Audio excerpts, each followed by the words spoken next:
Well, good afternoon again, everyone. Welcome to another episode of Spilling Tea. I'm your host, Tiffany Daniels, and we are getting back to the Food Snap series. But before we do, brief disclaimer and the trigger warning. Alright, folks, for every single piece of information, video clips, anything that we come across within this series, you're going to find pertinent links for it all right there in the description box, which along with what I hope are helpful labels so that you know what you're clicking on when you're clicking on it. So if you want to do a deep dive into the SNAP situation, you'll definitely be able to do so, and we definitely encourage you to do so. We will have a link to this, but I do want to make it apparent. This is coming from the Missouri office in regards to eligibility. There's some things that are across the board nationally for food stamps, and there's things that are a little bit more localized. So while we go through this particular episode, please keep that in the back of your head. You can always look up what your eligibility criteria is for your own state by going into Google, but a lot of this, from what I have seen, is pretty common across the board. Alright, folks, and trigger warnings. We do have this channel marked not for kids for a reason. First off, on some of these videos, we do cover some darker topics like the Judge Rotenberg Educational Center, and we do use profanity on occasion. So if your child is 16 and younger and watching this, parental supervision is very much advised. Now, the reason why we are going through eligibility criteria on every single one of these new series is because Evil Phil Hartman, also known as current speaker Mike, whatever the hell his name is, Mike Johnson, I think, yeah. Evil Phil Hartman, that's his name from now on, okay? Evil Phil Hartman has made a lot of ignorant comments about thinking how people are getting onto these programs and they're just working because they don't want to in their mama's basement playing video games all day. That is actually a whole bunch of absolute utter bullshit. I'm not saying that fraud doesn't happen on the occasion, but it's not at the levels that that moron and our current tyrant continue to try to paint it as. That's why we're going through eligibility criteria. I want you to see how easy it supposedly is to supposedly get all these benefits and do nothing. Because, folks, I'm sorry to tell you, but that's not how any of this works.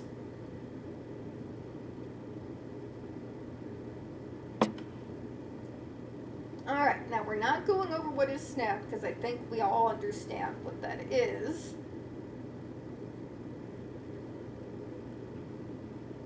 So let's go straight to who is eligible. Now remember, this is for my state. Live in Missouri or live in your own state. Have or agree to apply for a Social Security number for all members of your household. Do not make more than the current income limit. So we are going to pull up exactly what that is, folks. Current income limit for the house size of 1. Now that's more health net. We need to get to the SNAP. So let me scroll down a little bit.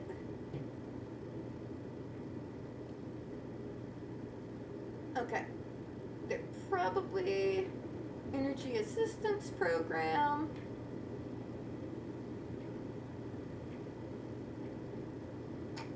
Okay, that's benefit programs income limits chart. So essentially what they are trying to say in regards to that's health net expansion for adults. Sorry, we do these live and I do not have an edit button to save my soul. There we are. Okay. If you are a single person that is applying for SNAP, You have to gross 19,584 or below. Net within a year about 15,060 being the max for a single house income. We're talking poverty level. Okay, folks? We're not talking about individuals with the latest smartphones that are running around with their expensive laptops. No, we're talking about individuals with incomes so low they can't even afford those things. Who may get a phone through a charity if they're lucky. Or they might get help through friends going on a family plan. But yeah, in order for you to get help for food stamps, as a single person, you cannot make more than 19,584 gross, 15,000 and some change in net. Two-family household, 26,580. Net 25,824. You see where this is going, right?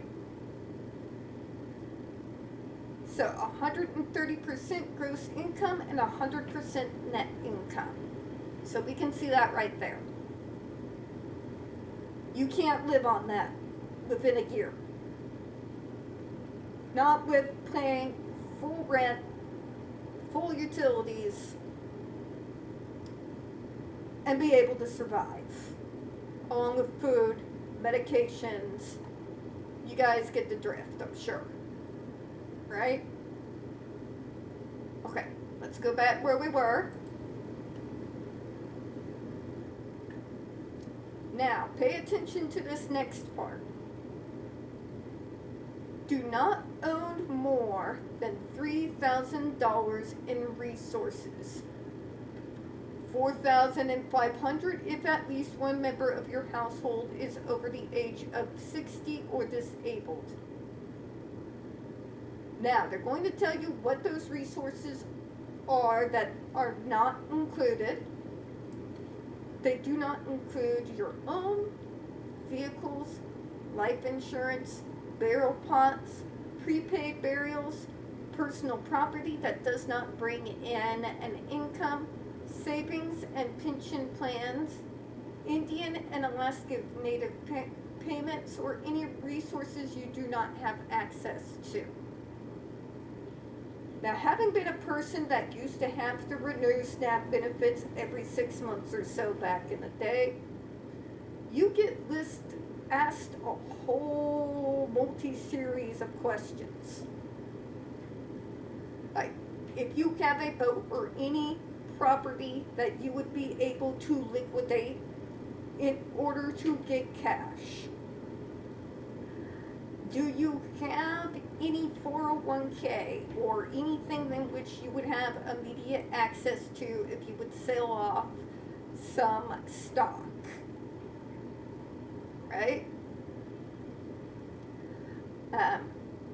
Let me see here. Try and remember what all they asked me back in the day. They talk about boats, secondary homes. Are you working? What do you make? Is it still under this amount?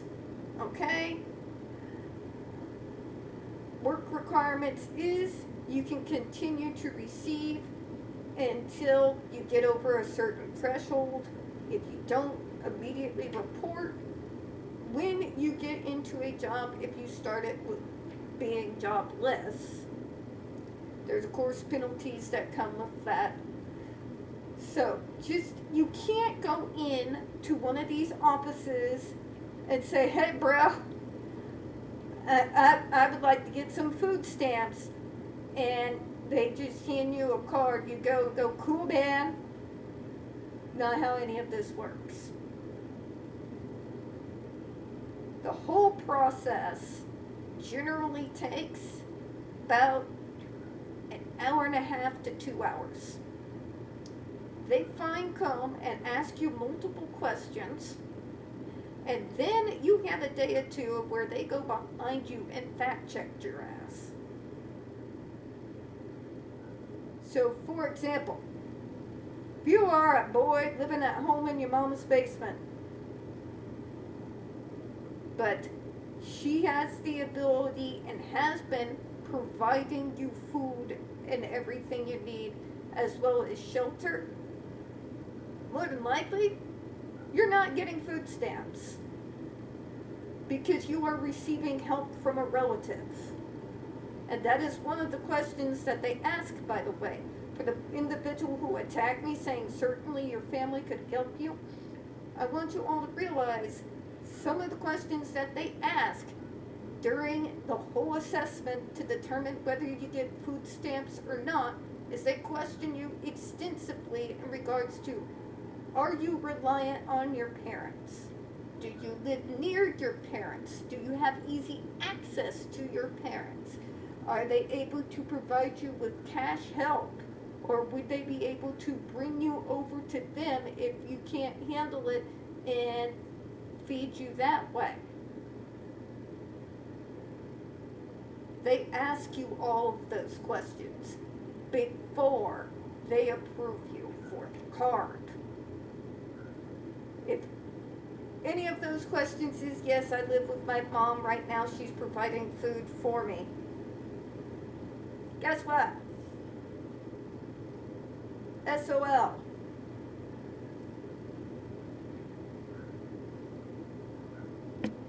Okay? You got stocks that you have access to that you can liquidate, you don't get SNAP. Do you have ready access to your 401k where you can cut a loan for yourself and then slowly pay it back over time? You don't get a SNAP card. Do you have an access to a relative that can help you monetarily while you are waiting to get on your feet? Yes, you don't get a SNAP card. You see where we're going here?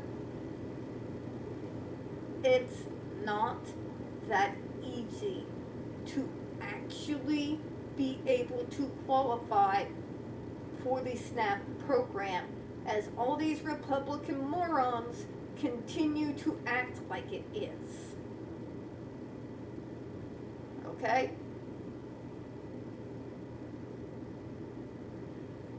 Let me add this one in too. If any member of your household was convicted after August the 22nd, 1996 of a felony or any crime related to illegal possession, use, or distribution of controlled substance, or is a fleeing felon and is in violation of a condition of their probation or parole, they may not be able to get SNAP benefits for themselves. So this whole idea that we have illegals and they're just going on SNAP and they just hand it out, they just hand out all that money, no, they do not. You have no idea what you're talking about. You know absolutely nothing about any of these programs, how they are funded, what they actually cost the taxpayer, as opposed to what your fake insanity is trying to make it seem as. Okay? So the process is you can apply online or you can do a walk-in the office. You submit the application. You go back in for the interview. Now, you used to be able to do the phone calls, but that, unfortunately, because of, GOP, that's going the way of the dodo. As of right now, it looks like it's still current, but more than likely, as things go on, if something radical doesn't happen, that's going to be going away. Now, they provide, of course, links to other things if you can't get that assistance through SNAP. But I think this gives you a pretty good idea in regards to the type of things that these individuals require in order for you to be able to receive that food stamp assistance. And as per usual, it is the exact opposite of the picture that our current administration is trying to paint for you all. So, of course, they have all of those utility assistance, all of that. Right now, I'm going after what their government's coming after, so I can tell you the truth as opposed to what they are trying to put in front of you. So, there's our eligibility criteria. Now, coming up next Wednesday for the next part of this series, I'm going to go into some of the additional things that go into SNAP. It's not just one and done, folks. You have to go through renewals if you still need that support. You need to know what that looks like. You need to know how much you need to make before they start reducing the amount in food stamps that you are able to receive. You're going to go into with me what those interviews look like in case you need it for a little bit longer than a month or two, just so we can get you guys a good understanding of just how quote unquote easy this so-called all is. Okay? Alright, now before we head out, folks, please go ahead and make sure that you are still subscribed and hit the bell for notifications, because as you guys know, tomorrow is Thursday, so we are going to be doing our next video on the Social Security and Supplemental Security Income series. After that, on Friday, we're going to be, of course, continuing on the Down the Rabbit Hole series with a very disturbing update from the worm that runs the brain of RFK Jr. And on Saturday, of course, the Medicaid series, and we'll be continuing on with the Section 8 series on Sunday as well. Alright, so we don't get very many views on this channel, and the few we do tend to get removed from time to time. So folks, if you would be so kind, please don't forget to hit the like button, hit subscribe, and of course, folks, please don't forget to hit those comments. I do appreciate your time, and as always, folks, we here at Spilling Tea absolutely do. Hope you have a good one. I will see you all tomorrow. Bye-bye, everyone.